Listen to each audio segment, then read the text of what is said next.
Hello, everybody, and welcome back to Jay Talks Philadelphia Eagles Football 2020 season. This is the Week 6 edition, and I'm going to be talking about what happened this past week with the Eagles against the Baltimore Ravens. Let's get in my pros and cons, and what are you going to do for next week's game? So let's get into it. The Eagles lost again in a close one, 30-28 to the Baltimore Ravens. I'm going to go over some things that they two players that did well and some things that didn't do too well. So let's go ahead and go into players that did well. Miles Sanders had a good game. Only problem is, though, he only had 9 attempts. So he did have a good game for 9 attempts for 118 yards, no touchdowns. But that was good to see him getting involved. He also had 2 targets for 1 catch for my 6 yards. But overall, he had a good game. Let's go next. Carson Wentz also had a pretty good game, even though he fumbled the ball 1 time. So that's a good thing. He only threw the ball over once, but overall, he did not throw an interception, so that stops the streak of him throwing turnovers. He was 40 attempts, 21 completions, 213 yards, 2 touchdowns, and also he had 5 attempts for 49 yards and 1 touchdown. So he had 3 touchdowns all the day. So, let's go. In my third one, you go to Travis Fulgham. Again, had another good game. 10 targets, 6 catches, 75 yards, and 1 score. So let's go to the bad. Obviously, let's get out of the way. Doug Peterson, the play calling, that needs to change really, really badly because slow start again for the Eagles. They couldn't get anything going, but till later on, very late. You gotta mix your play calling up. You cannot put Carson Wentz like that.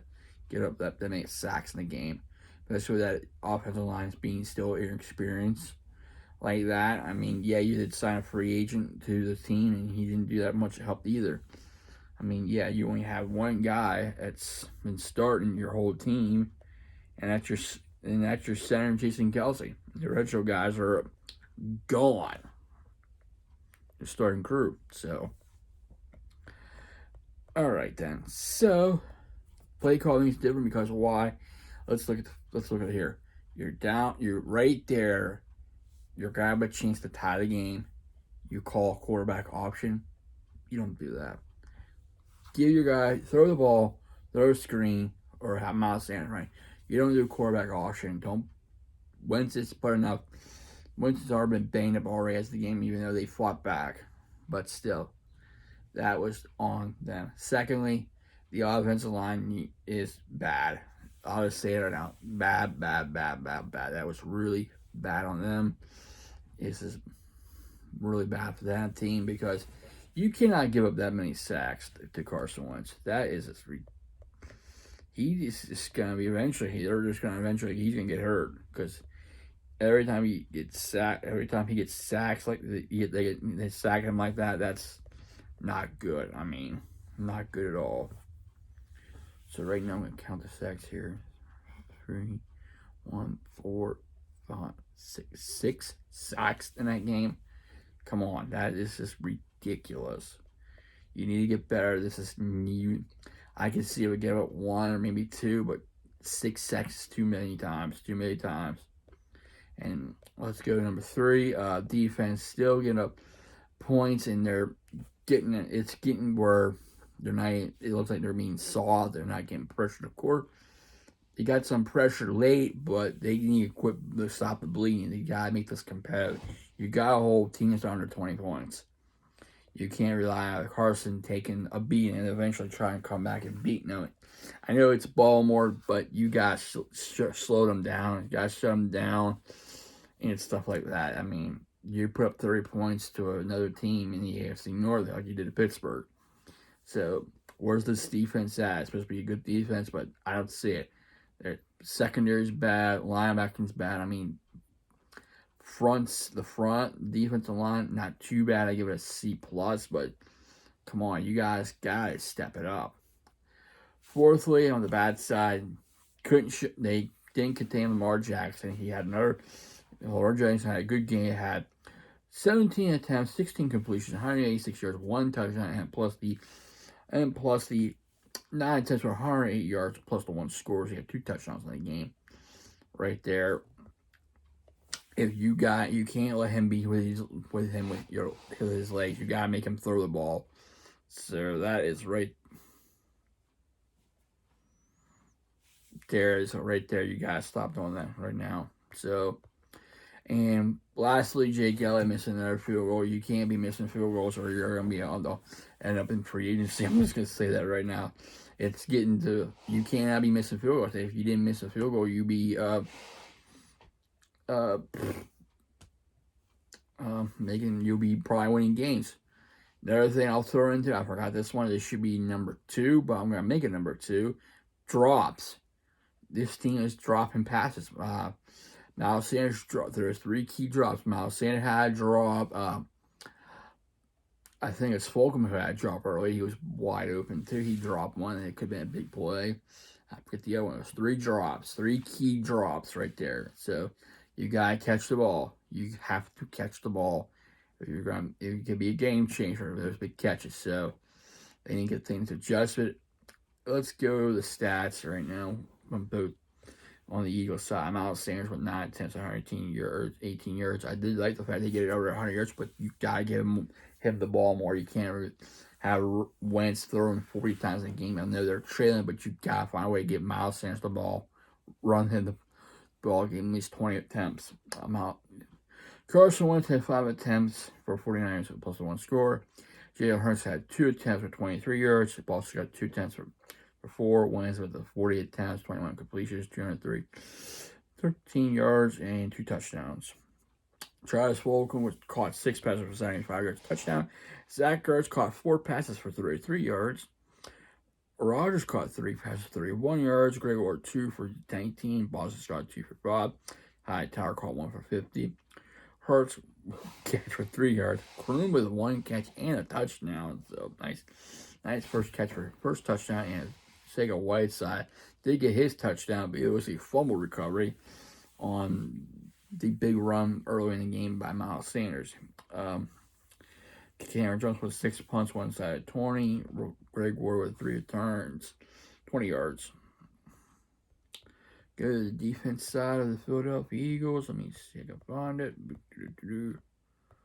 On their stats, that's Baltimore. All together, that's Baltimore, not Philadelphia. Here we go. Singletary caught tackle, 4 tackles, 5 assists. Nathan Gary got 6 tackles, 2 assists. Brandon Graham got 5 tackles and 2 sacks in the whole game. That was good for him. Josh Sweat got 3 tackles, 2 assisted. Jalen Mills got 3 tackles, 1 assisted. Malik Jackson got 2 tackles and 1 sack in the game. Will Parks got 3 tackles. So Slay got 3 tackles, and Fletcher Cox got 2 tackles. Devontae got 2 tackles, and Robert got 2 tackles. And Kurt got 1 tackle. Darren Burnett got 1 tackle. Highwich got 1 tackle. LeBron got 1 tackle. As Bradley got assisted for a tackle, and everybody else got nothing. The Eagles did get 3 sacks, but that needs to go up more. They need to get more pressure. And that linebacker needs to get better. So, Eagles had a slow start. Baltimore got it up by 17 points. Was 17. Eagles did get a score. They would try for 2, but I think they should have went for the extra point. They had 7. I know they did get 14. They were down 30-14. In the 4th, they made a comeback, but it was close. They could have tied it, but the bad play call pretty much killed it. The quarterback option play, it was blown up, and I don't know, it was a miss. Oh no, the running back or Carson didn't read it right. It was blown up. As soon as they made they misreading it. They hit bumpy trying to extend the defense right there. I think they should have just thrown the ball, just try for it. At least you know you had a chance, but overall, no disappointment. I mean, I do give them credit for fighting back, but they need to make some adjustments. I won't be surprised. It's gonna be a short week from they play New York. That's Thursday, so I'll give you my preview on that. So basically, New York is basically in rebuild mode. Like Philadelphia's not a rebuild. They play with injuries. Carson Wentz turned the ball over. Bad play call, missed field goals. Defense not playing well. It's just all around bad for each team. But I think the Eagles will win this game. It's going to be a close one because we've seen how Carson Wentz did the last 2 games where they come back and they fall short.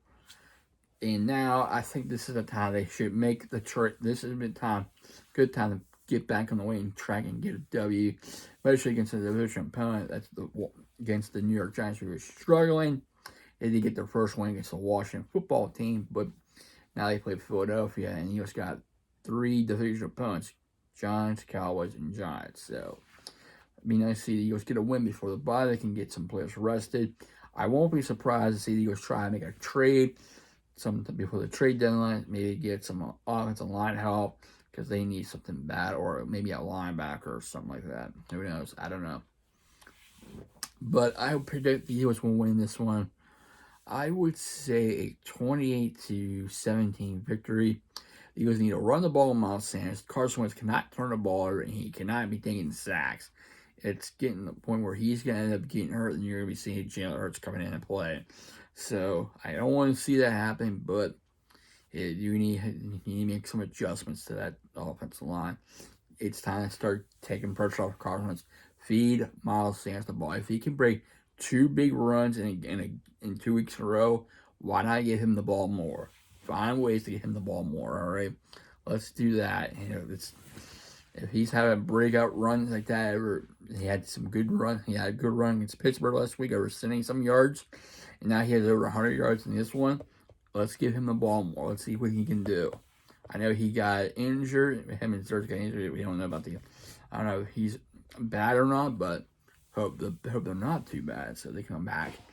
So, well, that's my thoughts, my pros and cons, and my prediction for next week. I hope you enjoyed this. Please leave a like, comment, and subscribe. I hope everybody's safe and wonderful Monday, and I'll see you next time. Take care, stay safe, stay humble, and be a blessing.